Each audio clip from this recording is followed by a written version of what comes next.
part 1 of the story. Ako si Elisa, at ito ang kwento ng aking muling pagbangon mula sa isang madilim na nakaraan. Hindi ko akalaing darating ang araw na magkakaroon ako ng lakas na ipagtanggol ang aking sarili, lalo na laban sa taong minsang minahal ko ng lubos. Isang taong nagtanim sa akin ng takot at pag-aalinlangan sa sarili. Ngunit, sa kabila ng lahat, narito ako ngayon, isang abogada na handang lumaban para sa mga tulad kong naapi. Nang una kong makilala si Marco, akala ko siya na ang aking kaligayahan. Isang lalaki na puno ng pangarap at ambisyon, ngunit sa likod ng kanyang ngiti ay nakatago ang isang pagkatao na hindi ko inaasahan. Sa mga unang buwan ng aming pagsasama, punong-puno ng pag-ibig ang aming tahanan. Subalit unti-unting nagbago ang lahat. Nagsimula ang kalbaryo ko sa mga maliliit na bagay, mga salitang masakit, mga panunumbat, at mga paratang na wala namang basehan. Hanggang sa dumating ang araw na ako'y kanyang sinaktan. Hindi ko makalimutan ang unang beses na nangyari iyon.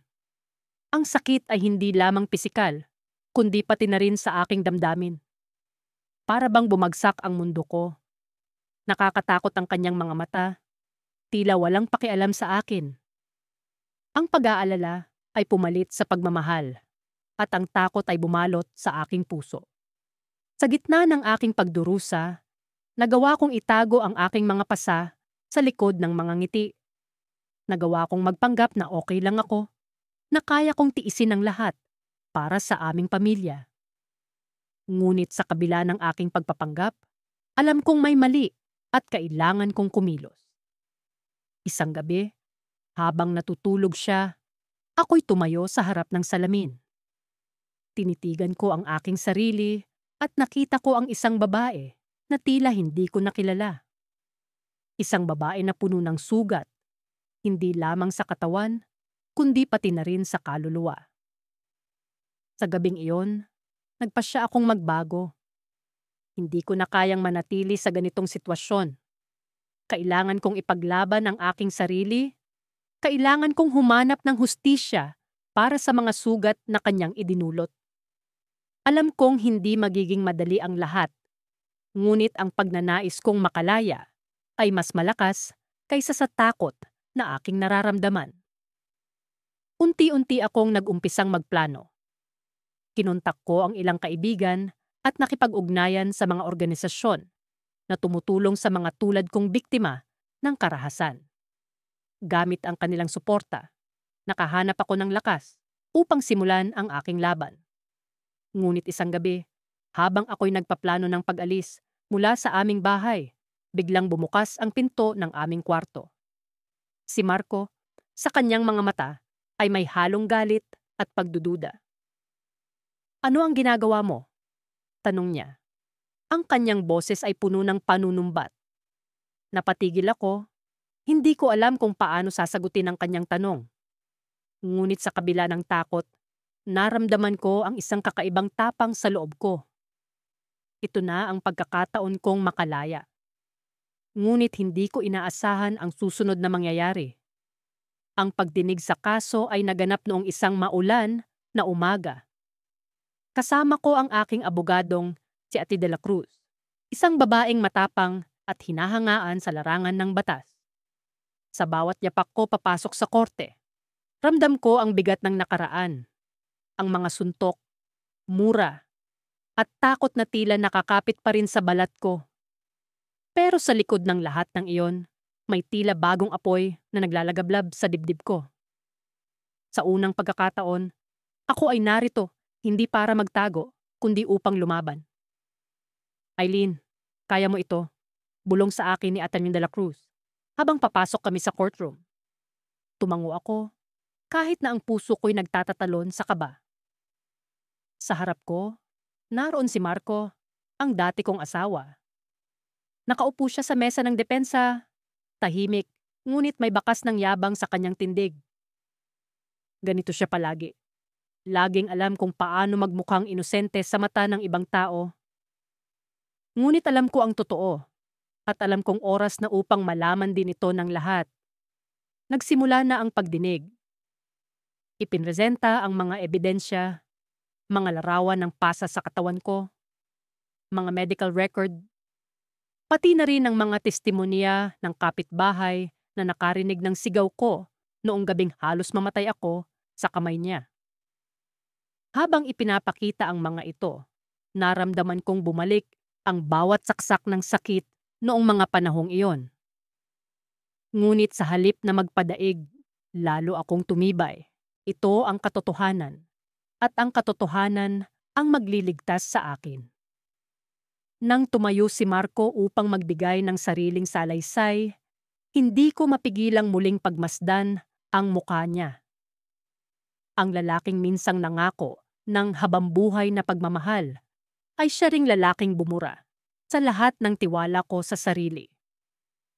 Sinimulan niya ang kanyang kwento sa pamamagitan ng mga kasinungalingan. Hindi ko siya sinaktan. Siya ang madalas na nagiging bayolente sa aming dalawa. Ako pa nga ang laging nagtitimpi. Ang mga salitang iyon ay tila mga kutsilyong tumatarak sa akin. Paano niya nagagawang baligtarin ang katotohanan? Ngunit nanatili akong kalmado. Alam kong darating ang pagkakataon upang maipakita ang tunay na kwento. Pagkatapos ng ilang oras ng argumento, ipinatawag ako sa witness stand. Tumayo ako ng may kumpiyansa kahit na nanginginig ang mga tuhod ko. Nahawakan ko ang mikropono at sinimulang ilahad ang lahat.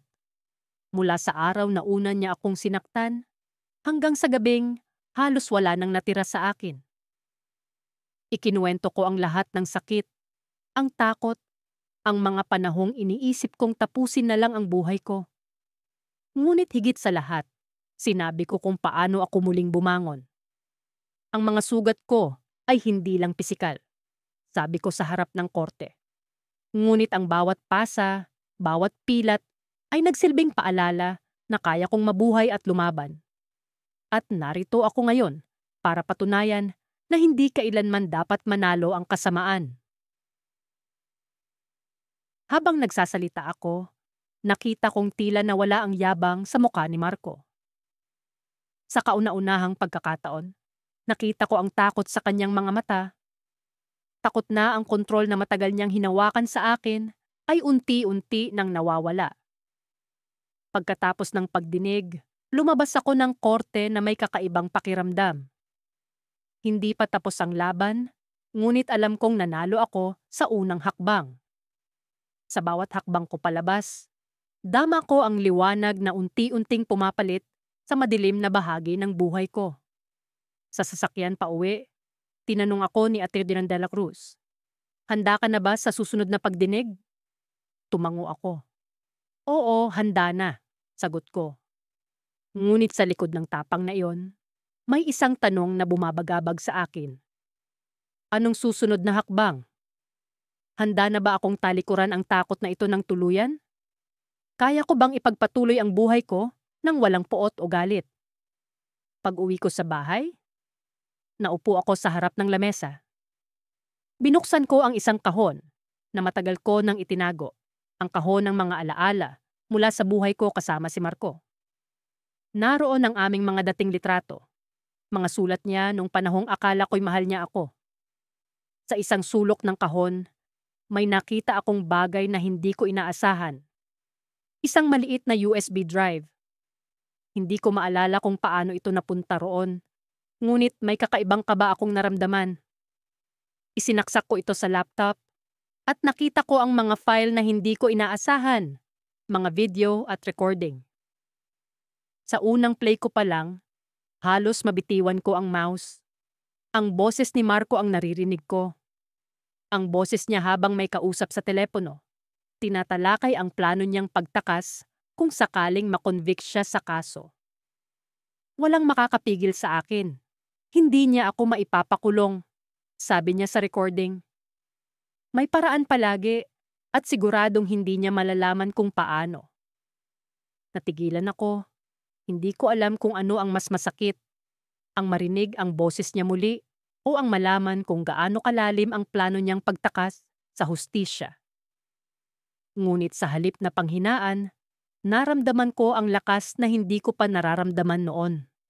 Tumindig ako at alam kong hawak ko ang mas malaking sandata ngayon. Ang laban na ito ay hindi pa tapos. At sa pagkakataong ito, sigurado akong hindi ako matatalo. Cliffhanger. Ano ang gagawin niya sa recording at paano nito mababago ang takbo ng kaso? Treat. Isang gabi, habang ako'y naglalakad pa uwi mula sa opisina, napagtanto kong malapit na ang aking 3 taon bilang abogada. Isa itong tagumpay na hindi ko inakalang makakamit ko matapos ang lahat ng hirap at sakit na aking pinagdaanan. Ang paglalakbay mula sa pagiging biktima hanggang sa pagiging isang litigator ay punong-puno ng mga pagsubok, ngunit nagawa kong bumangon sa tulong ng aking determinasyon at pagmamahal ng mga taong nagmamalasakit sa akin. Habang pinagmamasdan ko ang mga ilaw ng lungsod, biglang nagring ang aking telepono. Kahit na hindi nakasave ang numero, agad ko itong sinagot dahil sa dami ng kliyente at kaso na aking hinahawakan. Hello, sino po sila? Tanong ko, bahagyang nag-aalala. Kamusta ka na, Clara? Ang boses sa kabilang linya ay malamig at pamilyar. Napahinto ako sa aking paglalakad. Ang boses na iyon ay nagmumula sa isang bahagi ng aking nakaraan na matagal ko nang gustong kalimutan. Si Marco, ang aking dating asawa. Hindi ko inaasahan ang tawag na iyon. Matagal ko nang isinara ang kabanatang iyon ng aking buhay. Matapos ang mga taon ng pang-aabuso at takot, tuluyan ko siyang iniwan at nagsimula ng bagong buhay. Ang kanyang boses ay parang multo ng nakaraan na bumalik upang guluhin ang katahimikan na sa wakas ay natamo ko na. Bakit ka tumatawag? Sagot ko, pilit na pinapanatiling kalmado ang aking tinig kahit na may halong kaba ang aking nararamdaman. Nais ko lang sanang makausap ka at humingi ng tawad, sagot ni Marco. Alam kong nagkamali ako at gusto kong ituwid ang mga iyon. Ang mga salitang iyon ay tila mga lason sa akin. Hindi ko alam kung dapat ba akong maniwala o kung panibagong laro na naman ito ng kanyang mga pangako. Ngunit may bahagi sa akin na nagsasabing kailangan kong malaman ang kanyang tunay na layunin. Nagbago na ako, Clara. Dagdag pa niya. At gusto kong patunayan yun sa'yo. Magandang marinig iyon, Marco. Pero hindi ko alam kung paano kita mapapatawad. Sagot ko, puno ng alinlangan. Marami kang nasaktan, hindi lang ako. Alam ko, sagot niya. Kaya nga gusto kitang makausap ng harapan. Pwede ba tayong magkita? Gusto kong makipagkasundo. Ang ideya ng pagkikita naming muli ay nakakatakot. Ngunit sa kabila ng lahat, may bahagi sa akin na nais makinig. Marahil ito na ang pagkakataon ko upang tuluyang makalaya sa anino ng nakaraan. Pag-iisipan ko, sabi ko sa wakas, bago ko ibinaba ang tawag. Habang naglalakad ako pa uwi, ang mga alaala ng nakaraan ay tila nagbalik sa akin.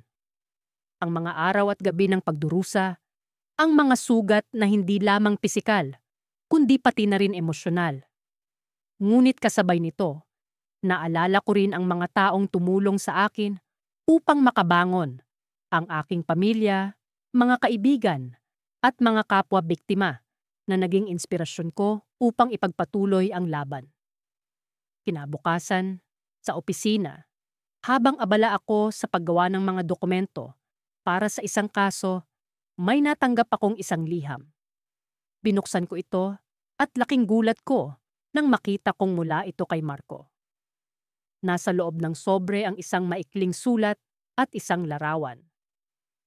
Clara, ito ang simula ng aking pagbabagong buhay. Nag-aaral ako ngayon ng counseling upang makatulong sa iba pang tulad natin. Sana'y makita mo ang sinseridad ko. Nasa larawan ang address ng center na tinutulungan ko ngayon. Sana'y makapunta ka at makita mo. Marco, Habang tinitingnan ko ang larawan, hindi ko maiwasang makaramdam ng kunting pag-asa. Pero kasabay nito, may bumubulong sa akin na mag-ingat. Alam kong hindi dapat basta-basta magtiwala, ngunit maaring ito na ang pagkakataon para malaman ko ang kanyang tunay na intensyon. Sa huli, nagpasya akong puntahan ang lugar na nasa larawan. Isang bahagi sa akin ang nagsasabing, ito ang tamang gawin upang tuluyan ko nang maharap ang mga multo ng nakaraan. Ngunit sa kabila nito, may kaba pa rin sa aking dibdib. Dumating ang araw ng aming pagkikita. Habang papalapit ako sa address na ibinigay ni Marco, hindi ko maiwasang mapansin na parang may kung anong kakaiba sa paligid. Sa halip na isang counseling center, ang lugar ay tila isang abandonadong gusali. Nag-alala ako. May kung anong panganib ang tila lumulukob sa akin. Ngunit bago pa ako makahanap ng paraang makaalis, may narinig akong mga yabag mula sa likuran. Napalingon ako at nakita ko si Marco, ngunit hindi siya nag-iisa. Kasama niya ang ilang taong hindi ko kilala. At ang kanilang mga tingin ay hindi nagdadala ng kapayapaan. Akala ko ba nagbago ka na? Tanong ko, pilit na pinipigilan ng takot sa aking tinig. Ngumiti si Marco, ngunit ang ngiting iyon ay puno ng panlilin lang. Nagbago nga ako, Clara. Ngayon, alam ko na kung paano makuha ang gusto ko. At doon ko napagtanto na ang laban ko sa kanya ay hindi pa pala tapos. Mula nang makalaya ako sa impyernong nilikha ni Leo, ang dati kong asawa, araw-araw kong pinipilit buuin muli ang sarili ko. Ang bawat paghinga ay tila tagumpay. Ang bawat hakbang ay isang patunay na kaya kong bumangon mula sa pagkawasak. Hindi naging madali ang proseso, pero sa bawat pagdapa, natutunan kong tumayo ng mas matatag. Ngayon, abogada na ako. Ang mga salitang hustisya at pagkakapantay-pantay ang naging sandigan ko para muling mabuo ang buhay ko. Ang mga kasong hinahawakan ko ay karaniwang tungkol sa karahasan laban sa kababaihan. Mga kwento na minsan ay mas malala pa kaysa sa naranasan ko. Hindi ko maitatanggi na may mga gabing napapaiyak pa rin ako sa bigat ng mga kwento nila. Pero sa bawat luha, nararamdaman ko ang lakas na ibinibigay ng misyon ko. Kanina, natapos ko ang isang mahaba at masalimuot na hearing. Ang kliyente ko, si Mia, ay isang babae na halos mapatay ng kanyang asawa. Nakita ko ang sarili ko sa mga mata niya. Takot, galit, ngunit may bakas ng pag-asa. Pinangako ko sa kanya na gagawin ko ang lahat para makamit niya ang hustisya at naniniwala akong kakayanin ko dahil naranasan ko na ito. Alam ko ang sakit at alam ko kung paano bumangon. Pag-uwi ko sa bahay, ginugol ko ang oras sa pagbabasa ng mga dokumento ng kaso ni Mia. Tahimik ang gabi, tanging tunog ng wall clock ang maririnig. Ang bawat tiktok ng orasan ay parang paalala na ang oras ay patuloy na umaandar, na ang buhay ay hindi tumitigil para maghintay. Bahagi ito ng dahilan kung bakit hindi ko hinayaang manatili ako sa posisyon ng kawalan. Hindi ko hahayaan na mahuli ako ng buhay. Naputol ang pag-iisip ko nang tumunog ang cellphone ko. 11:00 na ng gabi. Sino kaya ang tatawag sa ganitong oras? Nang tingnan ko ang screen, nanlamig ang buong katawan ko. Walang pangalan ang lumabas. Pero ang numerong iyon ay hindi ko makakalimutan kahit kailan. Si Leo. Halos mabitawan ko ang telepono. Hindi ko alam kung anong gagawin. Sasagutin ko ba? Ignorin ko na lang ba? Pero ang damdamin ko, parang isang sirang plaka na paulit-ulit na bumabalik sa nakaraan. Ang mga kamay niyang mabigat. Ang pagbagsak ko sa sahig. Ang takot na umabot sa punto ng pagmamakaawa. Lahat ng iyon ay bumalik ng biglaan, parang bangungot na muling nabuhay. Naputol ang tunog ng cellphone ko. Hindi ko sinagot. Pero ilang segundo lang ang nakalipas. Tumunog ulit ito. Parehong numero, Tila sinasaksak ng bawat pagtunog ang puso ko. Hindi ko alam kung anong gagawin. Pero para bang may pumilit sa akin na pindutin ang answer. Hello? Nanginginig ang boses ko. Hindi ko alam kung dahil sa takot o galit. Maya, ang boses niya. Mababa at pamilyar. Pero may kakaibang lamig. Matagal na tayong hindi nag-uusap. Hindi ako sumagot. Ang pangalan ko sa bibig niya ay parang lason. Nakakalason ang bawat salita. Alam kong abogada ka na ngayon, sabi niya. Impressive. Pero wag mong isipin na nakaligtas ka na sa akin. Sa puntong iyon, tumayo ang mga balahibo ko. Hindi ko alam kung anong ibig niyang sabihin. Pinilit kong palakasin ang boses ko, kahit ang puso ko ay parang sasabog. Anong gusto mo, Leo? Tapos na tayo. Wala ka ng kontrol sa akin. Tumawa siya. Pero hindi ito ordinaryong tawa. Ito ang klase ng tawa na nagpaparamdam ng panganib. Hindi mo naiintindihan, Maya. Hindi ito tungkol sa kontrol. Ito ay tungkol sa katotohanan. At may isang katotohanan na hindi mo pa alam. Anong katotohanan? Tanong ko. Pero sa loob-loob ko, gusto ko nang isampal ang telepono sa dingding. Ang mga kamay ko ay nanginginig. Pero pilit kong pinipigilan ang sarili. Sino sa tingin mo ang nagtulak kay Mia na lumapit sa'yo? Sagot niya. Malamig na parang yelo. Halos hindi ko maintindihan ang ibig niyang sabihin. Ang kliyente ko. Ano ang koneksyon ni Mia kay Leo? Ang ulo ko ay naguguluhan. Puno ng tanong. Sinabi ko sa kanya na ikaw ang abogada na kailangan niya. Patuloy niya. Sinadya kong ilapit siya sa'yo. Hindi ko alam kung anong mararamdaman, takot, galit, o pagkagulat. Hindi ko maintindihan kung bakit, pero alam kong may mas malalim pang dahilan sa likod nito. Tila may bitag na inilatag siya para sa akin. At unti-unti kong nararamdaman ang lubid na gumagapos sa leeg ko. Bago ko pa siya magawang sagutin, may narinig akong tunog mula sa labas ng bahay ko, isang malakas na pagbagsak, parang may nabasag. Tumayo ako, hawak ang telepono at sinilip ang bintana. Hindi ko alam kung anong aasahan ko, pero ang dilim ng gabi ay parang may nakatagong panganib. Maya, narinig kong sabi ni Leo mula sa telepono. Huwag kang mag-alala. Hindi ko naman sinasabing ngayon na kita babawiin. Tumigil ang hininga ko. Babawiin? Ano ang ibig niyang sabihin? Tumingin ulit ako sa bintana at sa dilim, may nakita akong anino, isang lalaki. Nakatayo sa gilid ng bakuran ng bahay ko. Hindi ko maaninag ang mukha, pero alam kong nandoon siya, nakatingin. At ang huling narinig ko mula kay Leo ay ang isang pangungusap na tumatak sa utak ko, tulad ng isang sumpa. Simula pa lang ito, Maya. Minsan habang ako'y naglalakad sa kahabaan ng abenida, isang kakaibang pakiramdam ang bumalot sa akin. Parang may mga matang nagmamasid. Ngunit sa kabila ng kilabot na dulot nito, hindi ko pinansin.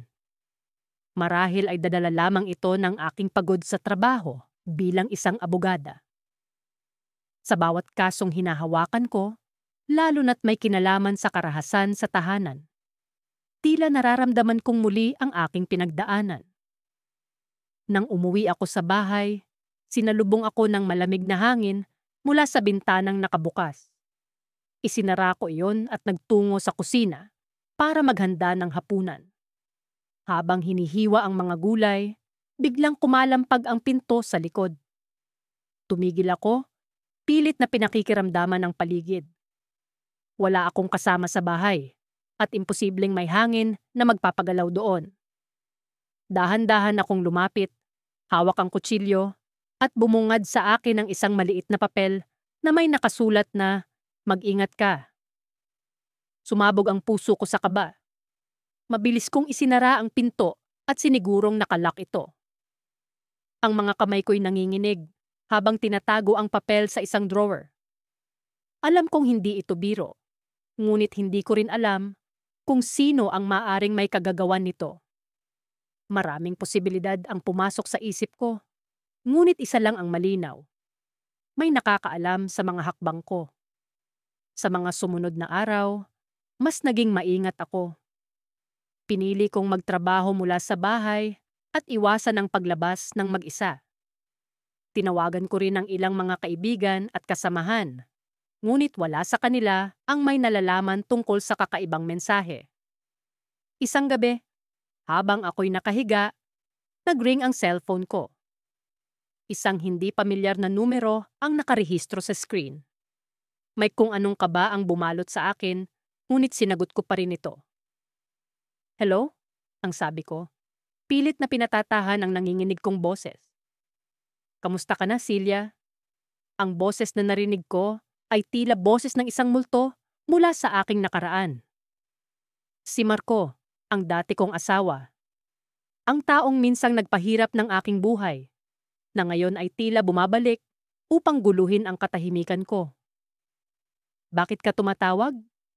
Tanong ko, pilit na itinatago ang galit at takot sa aking boses. Gusto ko lang malaman kung buhay ka pa. Ang sagot niya, puno ng sarkasmo at tila naglalaman ng mga banta. Alam mo bang marami pang pwedeng mangyari sa'yo, Celia? Nag-init ang dugo ko. Hindi ko gustong marinig ang kanyang boses, lalo na't sa telepono kung saan wala akong kontrol sa sitwasyon. Hindi mo ako kayang takutin, Marco. Hindi na ako ang babaeng kilala mo noon. Tugon ko, pilit na pinatatatag ang aking sarili. Makikita natin. Huli niyang sinabi bago tuluyang pinutol ang tawag. Gusto kong magalit, magwala, ngunit pinilit kong kalmahin ang sarili. Hindi ako pwedeng magpadala sa takot. May mga tao akong dapat ipaglaban. Mga kababaihang umaasa sa akin. Kailangan kong maging matatag para sa kanila at higit sa lahat, para sa aking sarili. Kinabukasan, dumiretso ako sa opisina ng pulis upang i-report ang nangyari. Kailangan kong makakuha ng restraining order laban kay Marco. Ipinakita ko ang mensahe at ipinaalam sa kanila ang tawag. Ngunit sa kabila ng aking pag-iingat, hindi ko maiwasang makaramdam ng pangamba. Ano kaya ang susunod niyang hakbang? Habang naglalakad pa uwi, hindi ko maiwasang isipin ang mga bagay na maaaring mangyari. Paano kung hindi lamang ito banta? Paano kung may mas masahol pa siyang binabalak? Ngunit sa kabila ng lahat ng ito, hindi ko hahayaang muli niya akong kontrolin. Ako na ngayon ay isang abogada, handang ipagtanggol hindi lamang ang aking sarili, kundi pati na rin ang iba. Nang makarating ako sa bahay, may isang liham na naman na nakaipit sa ilalim ng aking pinto. Nanginginig kong pinulot ito at binuksan. Nakasaad doon ang isang address at oras, at sa ilalim ng mensahe ay may nakasulat na, "Huwag kang mawawala." Napabuntong hininga ako, pilit na iniisip kung ano ang dapat kong gawin. Alam kong maaaring patibong ito at hindi ko dapat sundin. Ngunit sa kabila ng lahat, may bahagi sa akin na nagsasabing kailangan kong harapin ito. Kailangan kong malaman kung ano ang balak ni Marco. Kailangan kong tapusin ang kabanatang ito ng aking buhay. Sa oras na iyon, nagdesisyon akong pumunta sa address na iyon. Ngunit hindi ako mag-isa. Kailangan kong magkaroon ng plano. Sinuot ko ang aking coat at lumabas ng bahay, handa sa kung anumang pagbabagong dala ng gabing ito. Ngunit bago ko pa man marating ang destinasyon, isang itim na kotse ang huminto sa aking harapan. Bumukas ang bintana at nakita ko ang isang pamilyar na muka. Hindi si Marco, kundi isa sa mga kliyente kong natulungan ko noon. "Celia, kailangan mong sumama sa akin," sabi niya. Puno ng pag-aalala ang mga mata. "May nalaman akong hindi mo magugustuhan." At doon ko napagtantong ang lahat ng ito ay parte ng mas malawak na plano. Isang misteryo na higit pa sa inaakala ko. Pagkatapos ng ilang taon ng pag-aaral at pagtatrabaho sa ilalim ng mga magigiting na abogado, unti-unting nag-iba ang ihip ng hangin sa buhay ko. Sa bawat kasong aking hinawakan, Ramdam ko ang lumalaking apoy sa loob ko. Isang apoy na nagsisindi sa tuwing naaalala ko ang mga pangyayari sa aking nakaraan. Isa akong abogado na ngayon at araw-araw kong pinipilit na maging tinig ng mga biktima ng karahasan. Isang umaga, habang ako'y nag-aayos ng mga papeles sa opisina, tumunog ang telepono. Magandang umaga at Ate Maria. Bati ng aking sekretarya. May kliyente pong naghihintay sa inyo sa labas. Mukhang importante. Agad akong napatigil sa ginagawa ko. Isa na namang kliyente. Isa na namang taong humihingi ng tulong. Hindi ko pa alam kung anong kwento ang dala niya, ngunit handa akong makinig. Pumasok sa opisina ang isang babae. Mga nasa edad 30, may matang puno ng takot at pag-aalala. Magandang umaga po. Mahina niyang bati. Ako po si Lina at kailangan ko po ng tulong ninyo. Maupo ka, Lina. Mahinahon kong sagot. Ano ang maitutulong ko sa iyo? Nagsimula siyang magkwento tungkol sa kanyang asawa, na dati mabait at mapagmahal, ngunit nagbago simula nang mawalan ng trabaho. Nauwi sa pananakit ang kanilang mga away, at sa kabila ng kanyang mga pagtatangkang makipag-ayos, naging mas malala ang sitwasyon. Habang siya'y nagsasalita, tila may kung anong kirot ang bumabalik sa akin. Ang kanyang kwento ay animoy salamin ng aking nakaraan. Bawat salitang kanyang binibigkas ay tila nagbabalik sa akin sa mga panahong ako'y nasa madilim na bahagi ng aking buhay. Naiintindihan kita, Lina. Sambit ko. Hindi ka nag-iisa. Narito ako para tulungan ka. Sa mga sumunod na araw, sinamahan ko si Lina sa mga proseso ng pagkuha ng temporary restraining order laban sa kanyang asawa. Isa itong hakbang na hindi madali para sa kanya, ngunit buo ang kanyang loob na tapusin ang pang-aabuso. Sa kanyang mga mata, nakita ko ang sarili ko. Isang babaeng hindi na muling papayag na maging biktima. Isang araw, habang ako'y naglalakad pa uwi mula sa korte, may isang lalaking tila pamilyar ang sumalubong sa akin. Naglalakad siya papunta sa akin, at sa aking pagkagulat, tumambad sa akin ang mukha ng aking dating asawa. Ang lalaking minsang nagdulot sa akin ng walang kapantay na sakit. Bakit ka nandito? Tanong ko, pilit na pinapanatiling kalmado ang aking boses. Nabalitaan ko ang ginagawa mo na, Maria. Sagot niya. Ang kanyang tinig ay puno ng pag-aalangan. Ibang-iba ka na ngayon. Oo, iba na ako. Mariing sagot ko. At wala kang karapatang guluhin pa ang buhay ko. Maria, gusto ko lang sanang mag-usap. Pakiusap niya. May mga bagay akong gustong ipaliwanag. Ngunit bago pa man ako makasagot, isang tanong ang naglaro sa aking isipan. Bakit ngayon? Bakit sa kabila ng lahat ng sakit na kanyang idinulot, ay bigla siyang magpapakita? May kung anong kaba ang bumalot sa akin, ngunit hindi ko ito pinahalata. Sa halip, tinitigan ko siya ng diretso sa mata. Wala ka nang dapat ipaliwanag, matigas kong sagot.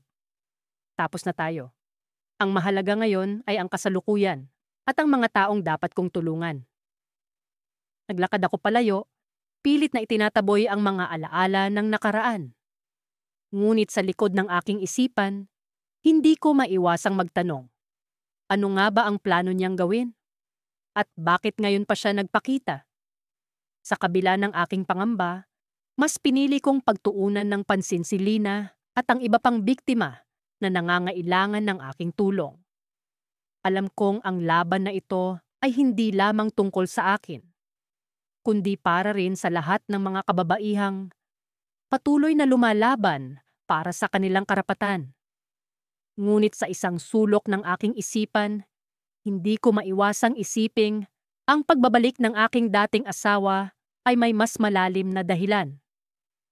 Isang dahilan na maaaring magdala ng panganib hindi lamang sa akin, kundi pati na rin sa mga taong tinutulungan ko. Habang patuloy akong nagtatrabaho para sa katarungan, isang bagay ang naging malinaw sa akin. Ang kwento ko ay hindi pa tapos. At sa kabila ng lahat, handa akong harapin ang anumang pagsubok na darating. Handa akong ipaglaban ang aking sarili at ang lahat ng mga taong umaasa sa akin. Ngunit sa pagkakataong ito, alam kong kailangan kong maging mas matalino at mas maingat. At doon, sa kabila ng lahat ng aking pagsusumikap, isang hindi inaasahang balita ang dumating sa akin. Si Lina ay nawala. Walang nakakaalam kung saan siya nagtungo at walang nakakaalam kung siya ba'y ligtas. Isang kaba ang bumalot sa akin. Ano nga ba ang nangyari kay Lina? At may kinalaman ba ang aking dating asawa sa kanyang pagkawala? Sa kabila ng aking pag-aalala, isang bagay lang ang alam ko. Hindi ko siya pababayaan. Hahanapin ko siya, anuman ang mangyari. Dahil sa dulo ng lahat ng ito, ito'y laban na dapat kong ipanalo. Sa loob ng courtroom, nanginginig ang mga kamay ko habang mahigpit na hawak ang ballpen. Nakatingin ako sa lalaking minsang naging mundo ko, ngunit siya rin ang dahilan ng lahat ng sugat sa katawan at kaluluwa ko. Si Marco, ang dati kong asawa, ang lalaking nagwasak sa akin. Ngayon, siya ang nasasakdal sa harap ng batas. At ako ang abogadang haharap sa kanya. Hindi ko alam kung paano ko napunta sa puntong ito, pero alam ko sa sarili ko na hindi ako magpapatalo. Hindi na ako ang dating babae na takot magsalita, takot lumaban, takot humiwalay. Ako si Andrea, ang babaeng muling bumangon mula sa pagkawasak. Counselor Andrea Cruz, ready for cross-examination? Tanong ng judge. Tumango ako. Kahit pakiramdam ko ay sumisikip ang dibdib ko sa bawat segundo. Huminga ako ng malalim at tumayo. Mahigpit na hawak ang papel ng mga tanong na pinaghandaan ko ng ilang linggo. Dumiretso ang tingin ko kay Marco. Nakaupo siya sa witness stand, nakasuot ng malinis na polo na tila nagpapanggap na isa siyang disenteng tao. Pero alam ko ang totoo. Alam ko ang demonyo sa likod ng maskarang iyon. Mr. Santos, panimula ko, pilit nilalabanan ang pagduduwal na nararamdaman ko sa tuwing binabanggit ang apelyido niya. Matagal mo nang sinasabi sa korte na hindi mo kailanman inabuso ang iyong asawa. Tama ba? Tumango siya, may bahid ng ngiti sa labi. Tama. Hindi ko kailanman ginawan ng masama si Andrea. Napakuyom ang kamay ko sa ilalim ng mesa. Ang mga alaala ng mga gabi ng pananakit, mga sigaw at mga luha, ay bumalik sa akin ng parang alon na hindi ko mapigil. Pero hindi ko siya pwedeng hayaan na magtagumpay sa mga kasinungalingan niya. Kung ganon, Mr. Santos, sabi ko, sinadya kong pakalmahin ang boses ko. Paano mo ipapaliwanag ang mga medical reports na nagpapakita ng mga pinsala sa katawan ni Andrea sa loob ng 3 taon ng pagsasama ninyo? Napatigil siya. Kita ko agad ang bahagyang pag-aalinlangan sa mukha niya. Pero mabilis din niyang nilaro ang kanyang dila sa pagsagot. Hindi ko alam kung saan galing ang mga pinsala na yan. Siguro aksidente lang. Clumsy kasi si Andrea. Clumsy. Ang salitang palaging ginagamit niya noon para takpan ang mga pasa at sugat na siya mismo ang dahilan. Hindi ko napigilan ang bahagyang panginginig ng mga labi ko. Pero hindi ko pwedeng ipakita sa kanya na natatakot ako. Hindi na. Hindi na ngayon. Clumsy, Mr. Santos? Tanong ko. Umusog ng bahagya palapit sa mesa. Paano ipapaliwanag ang mga testimonya ng mga kapitbahay ninyo na nakarinig ng mga sigawan sa loob ng bahay ninyo? Paano mo ipapaliwanag ang mga ulat na may mga beses na tumawag si Andrea sa pulis para humingi ng tulong? Exaggeration lahat yan, sagot niya. Masyado nang mataas ang tono ng boses niya. Kita ko na ang unti-unting pagbitak ng maskara niya. Alam kong nasusukol ko na siya. Ano ang exaggeration, Mr. Santos? Ang mga sigawan? Ang mga pasa? O ang takot na nararamdaman ng isang babae tuwing uuwi siya sa bahay na dapat sanay kanlungan niya, pero naging kulungan na puno ng sakit? Hindi ko na napigilan ang bahagyang paglakas ng boses ko. Naiisip ko na para sa mga babaeng tulad ko, ang bawat tanong na ito ay hindi lamang paghahanap ng katarungan, kundi paghahanap ng lakas. Objection. Sigaw ng abogado ni Marco. Badgering the witness. Overruled, sabi ng judge. Tumango ako bilang pasasalamat, pero hindi ko iniwas ang tingin ko kay Marco. Alam kong nararamdaman niya ang presyon. Alam kong nararamdaman niya ang pagbagsak ng mga dingding ng kanyang kasinungalingan. Pero sa gitna ng lahat, isang bagay ang hindi ko inaasahan. Habang nakatitig ako kay Marco, bigla akong nakaramdam ng kakaibang kilabot. May ngiti siyang itinapon sa akin, isang ngiti na tila nagsasabing hindi pa tapos ang laban. Bigla niyang inabot ang kanyang bulsa at bago pa man ako makapagsalita, may inilabas siyang isang bagay na ikinagulat ng lahat ng tao sa silid. Isang maliit na recorder. Ito ba ang gusto mong marinig, Andrea? Tanong niya, nakangisi. Sa isang pindot, tumunog ang speaker ng recorder at doon ko narinig ang boses ko. Ang boses ko nung araw na pinakamasakit sa buhay ko. Marco, tama na. Maawa ka na sa akin. Sigaw ko sa recording, umiiyak, nagmamakaawa. Ang tunog ng mga sampal, sigaw, at pagmamakaawa ay umaling-aungaw sa buong courtroom. Lahat ng mata ay napunta sa akin. Ang mga tao ay nagbubulungan, ang judge ay napakunot ang noo. Ang abogado ni Marco ay ngumiti. Halatang alam na nila ang plano. Biglang bumalik ang lahat ng takot na akala ko'y nawala na. Pero hindi dahil sa recording. Alam kong may mas malalim na rason kung bakit ginawa ni Marco iyon. Alam kong may plano siya, isang bagay na hindi ko pa nakikita. At doon ko napagtanto, ang tunay na laban ay hindi pa nagsisimula. Cliffhanger. Ano kaya ang balak ni Marco? Paano haharapin ni Andrea ang bagong hamon na ito? Pagkaraan ng maraming taon ng pananahimik at pagtitiis, natutunan kong ang bawat sugat, bawat pasa, at bawat luhang dumaloy sa aking mga mata ay hindi kailanman magiging hadlang sa aking pag-usad. Sa halip, naging lakas ko ang mga ito para bumangon at harapin ang bagong yugto ng aking buhay. Ngayon, ako ay isa ng abogada, isang tagapagtanggol ng mga tulad kong minsang naging biktima ng karahasan. Nagsimula ang araw ko sa pagpasok sa korte. Dala ang mga dokumento ng kasong aking hinahawakan. Isa itong kaso ng pambubugbog na gaya ng aking naranasan noon. Nitong mga nagdaang taon, ako ay naging pananggalang ng mga kababaihang humaharap sa parehong bangungot na aking nakaraan. Ang bawat kwento ng kanilang pagdurusa ay tila muling nagpapabalik sa aking nakaraan. Ngunit sa halip na panghinaan, ito ay nagsisilbing inspirasyon. Alam ko ang pakiramdam ng magising sa gitna ng gabi.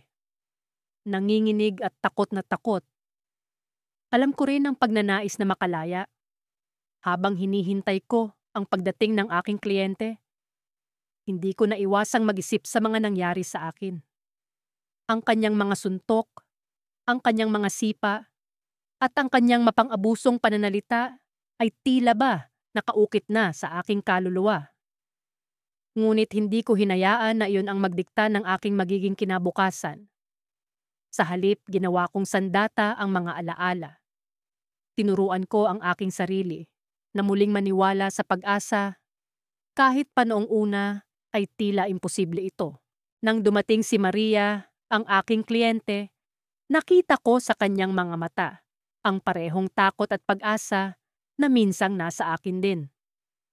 Nakita ko ang aking sarili sa kanya, isang babaeng gustong makalaya, naglalakas loob na bumangon mula sa pagkakadapa.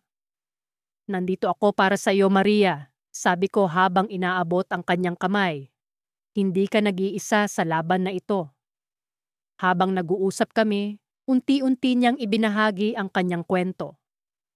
Ang bawat salitang lumalabas sa kanyang bibig ay tila isang kutsilyong tumatarak sa aking puso. Ngunit sa kabila ng sakit na iyon, pinilit kong manatiling matatag para sa kanya.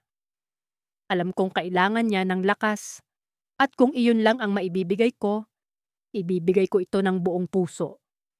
Sa pagdinig, habang inilalahad ko ang kanyang kaso sa hukuman, naramdaman ko ang bigat ng responsibilidad sa aking balikat. Isa itong laban hindi lamang para kay Maria, kundi para sa lahat ng kababaihang tulad namin, na patuloy na lumalaban para sa kanilang karapatan. Naramdaman ko ang pagtibok ng aking puso, puno ng determinasyon, habang pinapakinggan ko ang mga argumento ng kabilang panig. Ngunit sa kalagitnaan ng aking pagdadala ng kaso, may isang hindi inaasahang balita ang dumating. Isang mensahe mula sa telepono ang aking natanggap. Ang aking dating asawa, ang lalaking naging sanhi ng aking mga bangungot, ay nakalaya na. Parang bigla akong binuhusan ng malamig na tubig. Ang mga alaala ng aming nakaraan ay biglang bumalik, mas malinaw kaysa dati. Ngunit sa halip na takot, isang bagong damdamin ang lumitaw, isang di maipaliwanag na tapang. Habang nakaupo sa loob ng hukuman, pinilit kong ituon ang aking isipan sa kasalukuyan. Alam kong hindi ito ang tamang oras para magpaapekto. Subalit, ang pag-iisip na siya ay malaya na at maaaring muling bumalik sa aking buhay ay tila isang dambuhalang ulap na nagbabadya ng bagyo. Nang matapos ang pagdinig, lumabas ako ng korte na naguguluhan.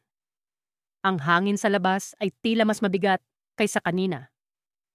Pero sa kabila ng lahat, may isang bagay akong natutunan mula sa aking paglalakbay. Hindi na ako muli pang magiging biktima. Hindi ko hahayaang muli niyang sirain ang buhay na pinaghirapan kong buuin mula sa mga basag na piraso. Sa pagbabalik ko sa opisina, tumingin ako sa salamin. Nakita ko ang isang babaeng matatag, isang babaeng hindi na matitinag. Sa kabila ng takot, alam kong oras na para harapin ang bagong hamon na ito. Hindi ko pa man alam kung ano ang aking susunod na hakbang, ngunit isa lang ang sigurado. Hindi na ako magpapatalo. At sa pagkakataong ito, ako ang magkukwento ng aking sariling kwento. Habang lumilipad ang mga oras, isang tawag ang aking natanggap mula sa isang hindi kilalang numero. Nang sagutin ko ito, isang boses ang umaling-aungaw mula sa kabilang linya. "Matagal na kitang hinihintay," sabi nito. At sa sandaling iyon, alam kong hindi pa tapos ang laban na ito. Ngunit sa pagkakataong ito, handa na akong lumaban. Sa bawat hakbang ko patungo sa silid ng korte, nararamdaman ko ang bigat ng aking nakaraan na bumabalik. Nakikita ko ang mga matang nakatitig sa akin, mga taong naghihintay sa susunod na kabanata ng aking buhay. Ako si Mira, ang babaeng minsang biktima, ngunit ngayoy isang abogada, handa ng ipaglaban ang karapatan ng mga tulad ko. Habang pinagmamasdan ko ang paligid ng korte, naalala ko ang mga araw na tila wala ng pag-asa. Araw-araw akong niyayanig ng takot at pighati sa kamay ng dati kong asawa. Akala ko noon, wala akong kakayahang makawala sa tanikalang iyon. Ngunit ngayon, narito ako, isang simbolo ng lakas at pagbabago. Nagsimula ang pagdinig sa kaso ng isang kliyenteng may katulad na pinagdaanan. Isang dalagang biktima ng karahasan sa tahanan. Habang inilalatag ko ang kanyang kaso, hindi ko maiwasang maramdaman ang kanyang takot, na tila nararamdaman ko ang sakit na minsang bumalot sa akin. Ngunit alam kong kailangan kong maging matatag, hindi lang para sa kanya, kundi para sa lahat ng mga biktima na nananabik sa hustisya. Ang bawat salita ko ay umaalingaw-ngaw sa silid ng korte. Pinapakinggan ko ang pahayag ng kabilang kampo, ngunit sa bawat argumento nila, mas lalong lumalakas ang aking determinasyon. Hindi ko hahayaang mangyari itong muli sa iba. Alam kong ang laban na ito ay higit pa sa akin. Ito ay laban ng lahat ng mga piniling manahimik sa kabila ng sakit. Nang matapos ang pagdinig, naglakad ako palabas ng korte. Sa pintuan, nandoon ang aking kliyente. Nakapamaywang at may mga luha sa mata. Salamat, bulong niya habang niyayakap ako. Ramdam ko ang kanyang pag-asa at ito'y nagbigay sa akin ng kakaibang lakas. Habang naglalakad pa uwi, hindi ko maiwasang balikan ang mga alaala ng aking nakaraan. Ang mga sugat at pasa sa aking katawan na ngayon naghilom na. Ngunit ang mga alaala nito'y nakaukit sa aking isipan. Ang mga gabi na umiiyak ako sa isang sulok, nagtatanong kung bakit ko nararanasan ang ganoon. At ang araw na nagdesisyon akong lumaban at bumangon para sa sarili. Pagdating ko sa bahay, sinalubong ako ng aking anak na si Mia. Siya ang isa sa mga dahilan kung bakit ako nagpatuloy. Ang kanyang mga mata ay puno ng pag-asa at pagmamahal. Ang kanyang ngiti ay nagbibigay sa akin ng dahilan para ipagpatuloy ang laban. Ngunit sa kabila ng lahat ng ito, may isang bagay na naiwan akong palaisipan. Isang lihim na matagal ko nang itinago, na unti-unting bumabalik sa aking alaala. Sa isang sulok ng aking silid, nandoon ang isang kahon na puno ng mga lumang alaala, mga sulat, mga litrato, at isang journal.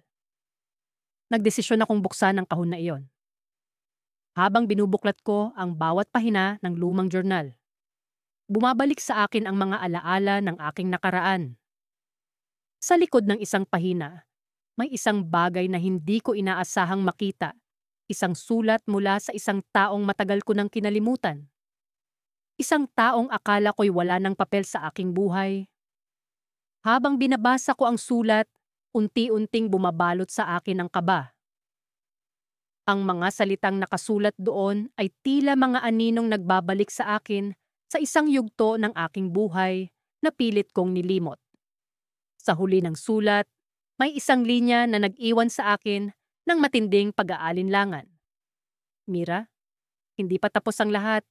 May mga bagay na kailangan mong malaman. Sa puntong iyon, naramdaman ko ang malamig na hangin na dumaplis sa aking balat. May kung anong bumubulong sa akin na ang susunod na kabanata ng aking buhay ay hindi magiging madali. Ang pag-asa na unti-unting ipinunla ko sa aking sarili ay ngayon ay may kasamang alinlangan. Ngunit isa lang ang sigurado ako. Hindi ko hahayaang muli akong maging biktima ng aking nakaraan. Kahit ano pa ang kailangan kong harapin, alam kong kaya kong lampasan. Isa itong bagong laban at tulad ng dati, hindi ako susuko. Sa kabila ng lahat ng ito, isang tanong ang nananatili sa aking isipan. Ano ang mga bagay na kailangan kong malaman? At paano nito mababago ang aking buhay at ang laban na aking pinili? Simula nang iwan ko si Marco, ang dati kong asawa, ang buhay ko ay naging isang mahabang paglalakbay patungo sa kalayaan at muling pagbuo ng aking pagkatao. Ang mga araw na puno ng takot at pasakit ay napalitan ng mga araw ng pag-asa at determinasyon. Hindi ko inakala na makararating ako sa puntong ito, isang abogada, handang ipaglaban ang karapatan ng mga tulad kong minsang naging biktima. Ngunit ang araw na ito ay hindi lamang isang ordinaryong araw sa korte. Isa itong pagsubok na maghuhubog muli sa akin. Habang papalapit na ang oras ng pagdinig, hindi ko maiwasang bumalik sa mga alaala ng nakaraan. Ang mga kirot na dulot ni Marco ay tila sariwa pa rin sa aking isipan. Ngunit ito rin ang siya ring nagpatibay sa akin. Pumasok ako sa silid ng hukuman na may matayog na kumpiyansa, bitbit ang mga dokumento at ebidensyang paghuhugutan ko ng lakas. Ang kaso ay tungkol sa isang babaeng humihingi ng proteksyon laban sa kanyang mapang-abusong asawa. At ito ang unang pagkakataon na haharapin ko si Marco mula nang maghiwalay kami. Siya ang abogado ng kabilang panig. Isang balitang pilit kong iniiwasan, ngunit ngayon ay hindi ko na maaring talikuran. Nang magtagpo ang aming mga mata, Naramdaman ko ang bahagyang pangangatog ng aking mga tuhod, ngunit hindi ko ito pinahalata. Sa halip pinili kong nang bungumiti, isang ngiting puno ng tapang at pagsasabi na wala na siyang kapangyarihan sa akin. Habang isinasalaysay ko ang kwento ng aking kliyente, naramdaman ko ang pangingilid ng luha sa aking mga mata. Ang kanyang mga karanasan ay tulad ng sa akin. Ang mga suntok, ang mga pananakot, at ang walang katapusang siklo ng pang-aabuso. Habang nagsasalita, unti-unti kong nararamdaman ang pagbalik ng sakit ng nakaraan. Ngunit sa bawat salitang aking binibigkas, lumalakas ang aking determinasyon na protektahan siya. Sa kabila ng mga argumento ni Marco, nanatili akong matatag. Alam ko ang kanyang mga taktika. Alam ko kung paano siya maglaro ng emosyon. Ngunit hindi na ako ang dating babaeng madaling bumigay. Ang bawat tugon ko sa kanyang mga argumento ay puno ng kaalaman at karanasan. Hindi ko siya hinayaang makalamang. Hindi sa pagkakataong ito. Nang matapos ang pagdinig, lumabas ako ng korte na may malaon ng ngiti sa aking mga labi. Ramdam ko ang tagumpay, ngunit higit pa rito, ramdam ko ang kalayaan. Sa wakas, nailabas ko ang lahat ng hinanakit na matagal ko nang kinikimkim.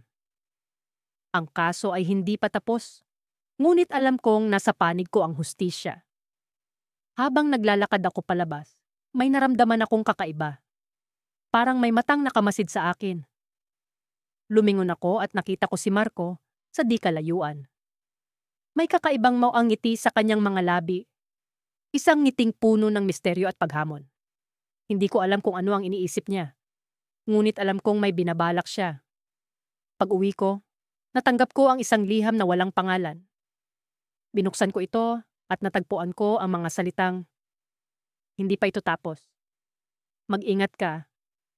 Napaupo ako. Alam kong hindi basta-basta sumusuko si Marco. Ngunit ngayon, hindi na ako natatakot. Alam kong darating ang araw na magtatapos ang lahat ng ito. Ngunit ano ang plano niya? At paano ko siya mapipigilan bago pa niya ako muling saktan? Sa kabila ng panganib, nanatili akong determinado. Ngayong abogada na ako, alam kong mas marami akong magagawa, hindi lamang para sa aking sarili, kundi para sa iba pang biktima.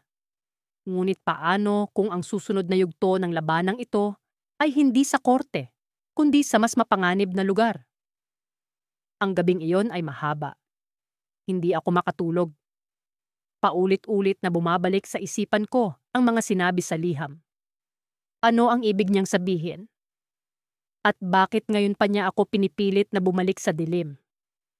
Habang nakahiga ako sa aking kama, isang ideya ang pumasok sa aking isipan. Isang plano na maaaring siyang magpabagsak kay Marco. Ngunit may isa akong tanong na hindi maalis-alis sa aking isipan. Handa na ba ako para sa susunod na kabanata ng aking pakikipaglaban? Ang mga sagot ay darating. Ngunit sa ngayon, isang bagay lang ang sigurado. Hindi na ako muli pang magiging biktima.